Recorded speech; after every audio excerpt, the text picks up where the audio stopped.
ত্রিপুরার ঊনকোটি জেলার কুমারঘাট মহকুমার পাপিয়াছড়া বিধানসভার সোনাইমুড়ি রাখালতলী এলাকায় জল নিকাশির ব্যবস্থা না থাকায় চরম দুর্ভোগে পড়েছেন স্থানীয় বাসিন্দারা।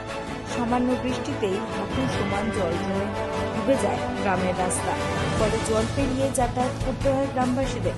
স্থানীয়দের অভিযোগ, জাতীয় সড়ক নির্মাণের সময় পুরনো ড্রেন বন্ধ হয়ে যাওয়ার পর থেকেই শুরু হয়েছে এই সমস্যা। দীর্ঘ 2 বছর ধরে দুর্ভোগ চললেও স্থায়ী সমাধানে কোনো উদ্যোগ নেওয়া হয়নি বলে দাবি বাসিন্দাদের। সবচেয়ে বেশি সমস্যায় পড়েন স্কুল পড়ুয়া ও বৃদ্ধরা। এলাকাবাসীদের দাবি, দ্রুত স্থায়ী জল নিকাশির ব্যবস্থা করুক প্রশাসন।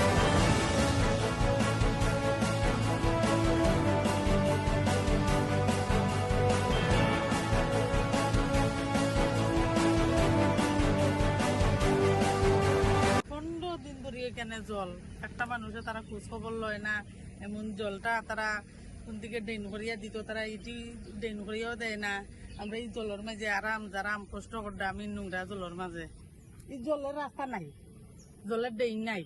বৃষ্টির জল সবে আশেপাশে সবে যারা বৃষ্টির জল আছে পরে সবের জল দিয়ে এখানে ইয়া জল, এই জলটা দেন না ড্রেন থাকলে কিন্তু বারো ইয়া গেল কিনে আগে তো ডেইনা শুরু দেখে গেছে আর ন্যাশনালিটি হাই রুট হওয়ার পরে ডেইনটা তারা বন্ধ করে দিয়েছে।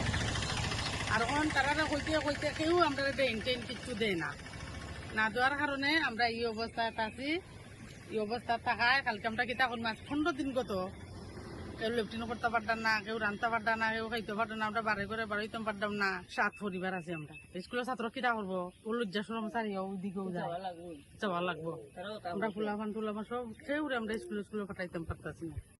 জল তো জলবার যায় না, জল লাগি থাকে রান্না করে উড়ে লেট্রিন নাই, এটা মেঘর জল তো ওই তো স্কুলে ছড়ে।